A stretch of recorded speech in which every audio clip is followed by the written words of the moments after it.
A mega main event for the WWE World Heavyweight Championship, a blockbuster match made for No Mercy, and the most bizarre game of hide and seek that I've probably ever seen. All this and more as we cover this week's SmackDown, of course, right here on the Smackdown ReBound.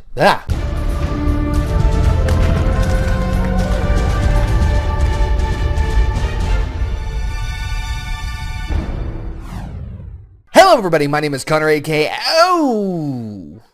Is it just me, or is Orton creepier than Wyatt this week?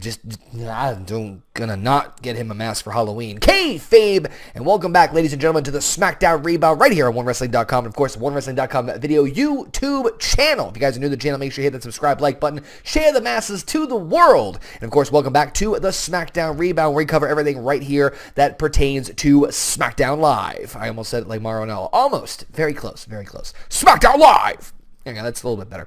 Anyway, guys, thank you guys again for coming back and checking out the channel once again. And real quick shout out, I want to give you guys a huge, massive amount of mega love for the YouTube channel right here on One Wrestling Video YouTube channel. We just broke over 18,000 subscribers. So I want to thank you guys for tuning in here, and of course to all the awesome videos. If you guys haven't checked out and subscribed to the channel yet, make sure you do so and give this video a like, and also let me know your comments down in the comment section here what you guys thought of SmackDown Live this week. It was an awesome, amazing show, and we're going to go into details and break everything down, but of course make sure to follow the entire OneWrestling.com YouTube family, including Big Slam Nation, Big Ray, you got Bill Schuyler, you got DeShow, you've got Billy Ray Valentine, the entire Big Slam Nation, of course, the legendary, the iconic Mr. Bill After, following After One Wrestling over on the Twitters, and of course yours truly, Connor, aka OKayFabe, on Twitter and YouTube as well, too. Check out my stuff. All those links are down in the description box below. In case you didn't know, from the gigantic green neon sign right behind me, it might be a little hard to miss. Alright, let's talk and break down SmackDown Live.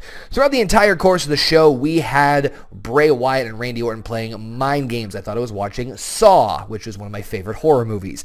As Bray Wyatt invited Randy Orton to come find him in his dark, solitude lair of, I don't know, for some reason I think of, what's his name from He-Man, Skeletor or whatever. I think of Skeletor whenever I think of Bray Wyatt's little dungeon area, but I digress, even though there's no dungeon thing. Anyway, point being, Randy Orton plays this entire game throughout the entire show of basically playing hidden messages and almost running into Eric Rowan. However, he never does. As Bray Wyatt at the very end of the show proclaims Randy Orton to be a coward, Orton shows up right behind him wearing the sheep's mask, attacking Bray Wyatt, putting the sheep mask back on, and laughing, or singing, "He's got the whole world in his hands." Excuse me, well, I'm never going to sleep again. That's going to be the stuff nightmares are made of. I loved everything about this. I thought this was very well done. The continuation of the Orton-Wyatt feud, again, I was a little disappointed it didn't happen at Backlash, but I think it's safe to say we're probably going to expect something to happen at No Mercy, since it is a week from this Sunday. I think that the writing and the way that they're teasing the interaction between these two, as far as not letting them touch too much, if at all, is very, very smart. It makes me really want to see this matchup that much more. So even though we didn't get to see Bray Wyatt and Randy Orton at Backlash, might be a blessing in disguise in some regards, so that way we can see a much better, more hype and anticipation. God, I want to see that match so badly. Professionalism, got to make sure you get that right here. Let me know your thoughts, of course, down in the comment section below. We had a gigantic 8-man tag team match to kick off action on SmackDown Live this week. As we had American Alpha and the SmackDown Tag Team Champions Heath Slater and Rhino take on the 8-man tag team of the Usos and the Ascension. First and foremost, very happy to see the Ascension back on TV, as I'm having a little bit of a color digress here. I apologize. I actually like the Ascension. I'm very glad to see them getting some TV time and getting some momentum. I hope to see more of them in the future, although I was a little bummed I didn't get to see any Hype Bros, but hey, beggars can't be choosers. I'm very happy that Ascension's getting some TV time and back on things. Usos, complete new character change. We've got new music. We've got new look, no face paint. They are gangsta, thug-like, I guess, if you want to call it that. I'm all for it. I think the Usos have now completed their transformation into full-blown heels, obviously, and I'm very happy to see that they're, obviously taking this seriously, and we're seeing a different side of the Usos, kind of like a little bit of an homage to what they were when they first came into WWE, when they were feuding with the Hart Dynasty back in the day of Tyson Kidd and D.H. Smith. Really, this 8-man tag was fantastic, and I say this In all honesty, I feel like 8-man tags sometimes get a little watered down. You have too many guys in the team, you have too many guys in the matchup, and things kind of get a little lost in the shuffle. But I was never, in all honesty, I was never more intrigued and interested in an 8-man tag team match than I was in this one. The balance between all 8 men in the match, the storytelling with the Usos and American Alpha, but at the same time with Heath Slater and Rhino and the Ascension, it was just very well done. I was very, very happy with this entire matchup. I thought it was fantastic. Of course, the Usos getting the win, but after isolating Heath Slater, I, again, really loved everything about this matchup. Nothing to complain here. Very curious to see if the Usos are going to take the tag team titles away from Heath Slater and Rhino, considering they have so much momentum going for them right now. Very curious, and still that whole American Alpha thing. They're still keeping that fresh. There's still like a continuity going between all these teams, and so that really brings back like how they make sure that everything is valuable, everything is important, and everything has a purpose on SmackDown Live. Now, here's the real part that really kind of was a bit of a jaw-dropper for me this last night on SmackDown Live here, and the big one was, of course, Miz's celebration. Miz came out to his hometown of Cleveland, Ohio, as the Intercontinental Champion. Of course, he's continuing Miz Intercontinental Champion World Tour at 174 or 6 days. I can't remember. You guys probably help me out in the comments section. And here's the dealio. Comes out to a massive celebration, mentions that his parents are at front row, and also mentions that Dolph Ziggler's parents at ringside as well too, and begins to taunt Ziggler's parents. Of course, Ziggler coming out and having a beautiful banter between Dolph Ziggler and The Miz. Ultimately, Miz saying that your career is nothing, your career is over. There's nothing left here. You're not getting another title shot. It's done. It's over, and your career is practically embarrassing. So Ziggler in a very emotional state, and probably one of the best promos and mic times I've ever seen Dolph Ziggler do. Dolph Ziggler decides to ask Miz for one more title match. No mercy. Miz puts on the Intercontinental Championship, and he puts it on the line. If Dolph Ziggler does not win the Intercontinental Championship at No Mercy, he will retire. And Miz made this perfectly clear. He's not taking a 30-day sabbatical. He's not taking a vacation. He's not going to NXT. He's not going to Monday Night Raw. Dolph Ziggler will leave the WWE if he does not leave No Mercy a week from this Sunday as the Intercontinental Champion.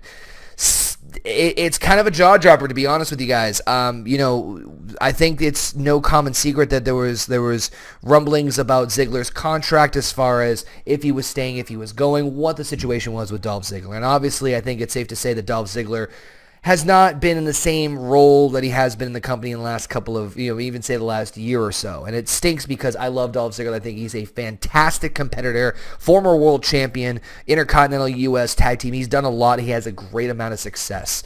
But it's intriguing to see that after all this, especially for the Intercontinental Championship, usually you see these for major world titles or, other big stipulations. So it's very different, but at the same time, you could feel the raw emotion coming from Dolph Ziggler with his promo interaction with The Miz. It's very intriguing, and if anything, it just makes, to me, in my opinion, it makes No Mercy that much more of a can't-miss pay-per-view. We've got the triple threat for the world title. We've got the SmackDown Women's Championship on the line, and now Intercontinental title, but also possibly the end of Dolph Ziggler. Do you guys think Dolph is going to win the Intercontinental Championship, or do you think No Mercy is the final swan song for the show-off? Let me know in the comment section down below what you guys think of that.